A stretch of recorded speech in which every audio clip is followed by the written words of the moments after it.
ಸ್ವಾಮಿ ಸ್ವಾಮಿ ಜಮೀನ್ದಾರ್ರೆ, ಬುದ್ಧಿ ಸಾವುಕಾರ್ರೆ. ಯಾರು ಮಾತಾಡ್ತಾ ಇಲ್ವಲ್ಲಪ್ಪ, ಯಾರು ಇಲ್ವಾ? ಸ್ವಾಮಿ ಬುದ್ಧಿ.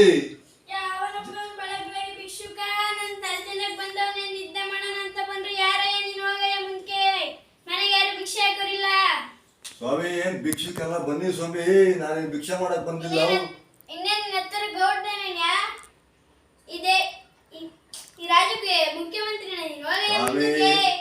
ಸ್ವಾಮಿ ಮುಂದಕ್ಕೆ ಹೋಗ್ತೀನಿ. ಈ ರಾಜ್ಯಕ್ಕೆ ಮುಖ್ಯಮಂತ್ರಿನೂ ಅಲ್ಲ, ಈಗ ಹತ್ತೂರಿಗೆ ಗೌಡ್ನು ಅಲ್ಲ. ನಿಮ್ಮ ಹತ್ರ ಸ್ವಲ್ಪ ಮಾತಾಡ್ಬೇಕು, ಬನ್ನಿ ಸ್ವಾಮಿ. ಸ್ವಾಮಿ ಬುದ್ಧಿ, ಬನ್ನಿ ಬುದ್ಧಿ. ಬುದ್ಧಿ ಜಮೀನ್ದಾರೆ ಸಾವುಕಾರ ಬನ್ನಿ ರವಟ್, ನಿಮ್ಮ ಹತ್ರ ಮಾತಾಡ್ಬೇಕು. ಬನ್ನಿ ಸ್ವಾಮಿ, ನಿಮ್ಮ ಹತ್ರ ಮಾತಾಡ್ಬೇಕು ರವಟು. ಏನು ವಿಚಾರ ಆಯ್ತು, ಬನ್ನಿ ಮಾತಾಡೋಣ ರವಟು. ಬನ್ನಿ ಸ್ವಾಮಿ.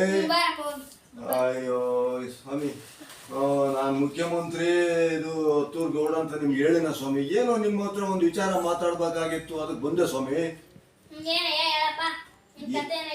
ಏನಿಲ್ಲ ಸ್ವಾಮಿ, ನಿಮ್ಮೂರ್ ಮುಂದೆ ಒಂದು ಬೋರ್ಡ್ ಹಾಕಿದಿರಲ್ಲ, ದೊಡ್ಡದಾಗಿ ಹಾಕಿದಿರಲ್ಲ, ಅದ್ರಾಗೆ ಓದ್ದೆ ಸ್ವಾಮಿ. ನಾನು ಹಿಂಗೆ ಹೆಣ್ಣು ಹುಡುಕೊಂಡು ನಮ್ದು ಹುಡ್ಕಾಪುರ ಅಂತ ನಮ್ಮೂರು. ಹೆಣ್ಣು ಹುಡುಕೊಂಡು ಬರ್ತಾ ಇದೆ ಸ್ವಾಮಿ. ಅದಕ್ಕೆ ನಿಮ್ಮೂರ್ ಮುಂದೆ ಹುಡುಕೊಂಡು ಬರ್ತಾ ನೋಡ್ಬೇಕಾದ್ರೆ ನಿಮ್ಮೂರ್ ಮುಂದೆ ಬೋರ್ಡ್ ಇತ್ತಲ್ಲ, ಆ ಬೋರ್ಡ್ ನೋಡ್ದೆ. ಆ ಬೋರ್ಡಾಗ ಏನ್ ಬರ್ದಿತ್ತು ಅಂದ್ರೆ, ಈ ನಮ್ಮ ಅಜ್ಜಿ 82 ವರ್ಷ ವಯಸ್ಸು, ನಮ್ಮ ಅಜ್ಜಿ ಮದುವೆ 2 ಎಕರೆ ಹೊಲ, ಒಂದ್ ತೆಂಗಿನ ಮರ, ಒಂದು ನಾಯಿ ಕೊಡ್ತೀವಿ ಅಂತ ಬೋರ್ಡ್ ಹಾಕಿದ್ರಿ ಸ್ವಾಮಿ.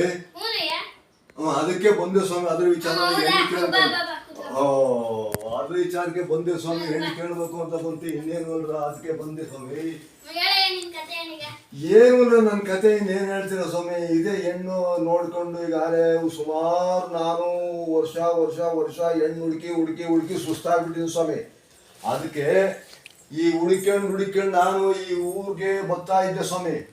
ಊರ್ ಮುಂದೆ ಬರ್ಬೇಕಾದ್ರೆ ಈಗ ನಾನಲ್ಲಿ ಬೋರ್ಡ್ ನೋಡಿದೆ. ಬೋರ್ಡ್ ನೋಡಿ ಇವ್ರ ಈ ಅಡ್ರೆಸ್ ಎಲ್ಲಿ ಬರ್ತೈತಪ್ಪ ಅಂತ ನಾನು ಊರ್ ಮುಂದಿರೋರ್ನೆಲ್ಲ ಕೇಳಿದೆ.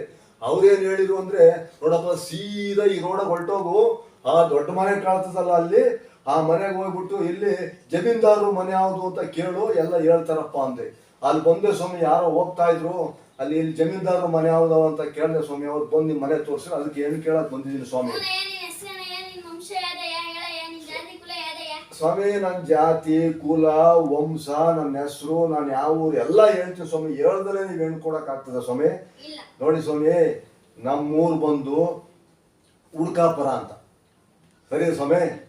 ನನ್ನ ಹೆಸರು ಬಂದು ಮೊದಲು ಬಿಟ್ರು ಸಿಕ್ಕ ಅಂತ ಮೊದ್ಲ ಹೆಸರು. ಎಣ್ಣೆ ಹೆಸರು ಹಿಡ್ಕೊಂಡ್ರು ಬಿಡಲ್ಲ, ಹಿಡ್ಕೊಂಡ್ರು ಬಿಡಬೇಡ ಅನ್ನೋ ಒಂದು ಹೆಸರು ಐತೆ, ಐತೆ ಹೆಸರು ಸ್ವಾಮಿ ನನ್ನ ಹೆಸರು. ಅದಕ್ಕೆ ಈಗ ಆ 2 ಹೆಸರು ಆಯ್ತು. ನಮ್ಮ ತಾತ ಮುತ್ತಾತ ಭಾರಿ ಅಮ್ಮೀರು ಸ್ವಾಮಿ. ನಮ್ಮ ತಾತ ಅಂದ್ರೆ ಸುಮಾರಲ್ಲ, ನಮ್ಮ ತಾತ ಅಮ್ಮೀರ ಅಂದ್ರೆ ಅಮ್ಮೀರ.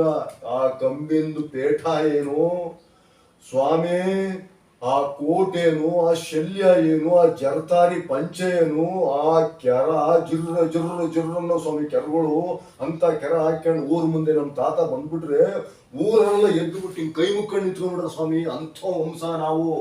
ಅದಕ್ಕೆ ನಮ್ಮ ತಾತ ಮುತ್ತಾತರೆಲ್ಲ ರಾಜವಂಶಿ ಸ್ವಾಮಿ, ನಿಮಗೆ ಗೊತ್ತಿಲ್ಲೋ. ಅದಕ್ಕೆ ಇವಾಗ ನಾನೇನ್ ಮಾಡಿದೆ, ಆ ಒಂದೇನು ಹಿಂಗೆ ನನ್ನ ಜೀವನ ಹಾಳಾಗೋಯ್ತಲ್ಲ ಅಂತ ಹೇಳಿ ನೋಡಿ ಹೆಣ್ಣು ಕೇಳ್ಕೊಂಡು ಹುಡುಕೊಂಡು ಬಂದೆ ಸ್ವಾಮಿ. ನೀವು ಕಂಡ್ರಿ, ನಿಮ್ಮ ಮನೆ ಬೋರ್ಡ್ ಕಾಣ್ತು, ಅದಕ್ಕೆ ನಿಮ್ಮ ಮನೆ ತಕ್ಕ ಬಂದಿದ್ದೀನಿ ಸ್ವಾಮಿ. ಈಗ ಹೆಂಗ್ ಸ್ವಾಮಿ, ಈಗ ಹೆಣ್ಣು ಸರಿ ಸ್ವಾಮಿ, ಹೆಣ್ಣು ಕೊಡ್ತೀರಾ, ಹೆಣ್ಣಿನ ಜೊತೆಗೆ ಒಂದು 2 ಎಕರೆ ಹೊಲ ಕೊಡ್ತೀರಾ, ಒಂದು ತೆಂಗಿನ ಮರ ಕೊಡ್ತೀರಾ, ನಾಯಿ ಕೊಡ್ತೀರಾ. ನಾಯಿ ಯಾಕೆ ಸ್ವಾಮಿ ಕೊಡ್ತೀರಾ? ನಿಮ್ಮ ಅಜ್ಜಿ ನೋಡ್ಕೊಂಡು ನಾಯಿ ಕಳಿಸ್ತೀರಾ? ಅಯ್ಯೋ ಇದೇನು ಸ್ವಾಮಿ ಹಿಂಗೆ ಅಂದ್ಬಿಟ್ರಿ. ಸರಿ ಸ್ವಾಮಿ, ನಾಯಿ ತೆಂಗಿ ನಮ್ಮ ಅಜ್ಜಿ ಮದುವೆ ಮಾಡ್ಕೊಂಡ್ರೆ. ಈ ಅಜ್ಜಿ ಎಷ್ಟು ವರ್ಷ ಸ್ವಾಮಿ? 18 ಆದ್ಮೇಲೆ 71 ವಯಸ್ಸಾ? 18 ಆದ್ಮೇಲೆ 71 ಆಗಿದೆ. ನಂದು 70 ಬನ್ನಿ, ನಂದು 70. ಇನ್ನೊಂದು ವರ್ಷ ಅಜ್ಜಿ ಜಾಸ್ತಿ ಇದ್ರೆ ಏನು ಪರವಾಗಿಲ್ಲ ಬಿಡಿ. ಹೆಂಗು 2 ಎಕರೆ ಹೊಲ ಸಿಗ್ತದೆ, ತೆಂಗಿನ ಮರ ಸಿಗ್ತದೆ, ನಾಯಿ ಸಿಗ್ತದೆ, ಹೆಂಗೋ ಹೊತ್ಲಾಗ ಏನೋ ಜೀವನ ಮಾಡ್ಕೊಂಡು ಇದ್ಬಿಡ್ತೀನಿ. ಈಗ ಆಯ್ತು, ಈಗ ಹೊಲ ಕೊಡ್ತೀರಾ 2 ಎಕರೆ, ತೆಂಗಿನ ಮರ ಕೊಡ್ತೀರ ಅಂತ, ಈ ನಾಯಿ ಕಳಿಸ್ತೀರಾ, ಅದ್ರ ಜೊತೆಗೆ ಇನ್ನೇನು ಕೊಡೋದೂರ ಇನ್ನೇನ್ ಬೇಕು ಸ್ವಾಮಿ? ಈಗ ಜೀವನ ಮಾಡಕ್ಕೆ ಅಜ್ಜಿ ಮದುವೆ ಮಾಡ್ಕೊಂಡು ಹೋದ್ಮೇಲೆ ಒಟ್ಟಿಗೆ ಬಟ್ಟಿಗೆ ಬೇಡವ್ರ, ಉಡಾಕ್ ಊಟ ಕೂಡಕ್ ಬಟ್ಟೆ ಬರೆ ಬೇಡವ್ರ, ಅದು ಕಾಸು ಬೇಡವ್ರ, ಅದು ಖರ್ಚಿಗೆಲ್ಲನ. ಆಮೇಲೆ ನೀವು ಈಗ ತಗೊಂಡೋ ಸಾಮಾನುಗಳು, ಈರುಳ್ಳಿ ಬೇಡವ್ರ, ಬೆಳ್ಳುಳ್ಳಿ ಬೇಡವ್ರ, ರಾಗಿ ಬೇಡವ, ಅಕ್ಕಿ ಬೇಡವ, ಕಾಳು ಕಡ್ಡಿ ಬೇಡವ, ಎಲ್ಲ ಕೊಡಿ ಸ್ವಾಮಿ.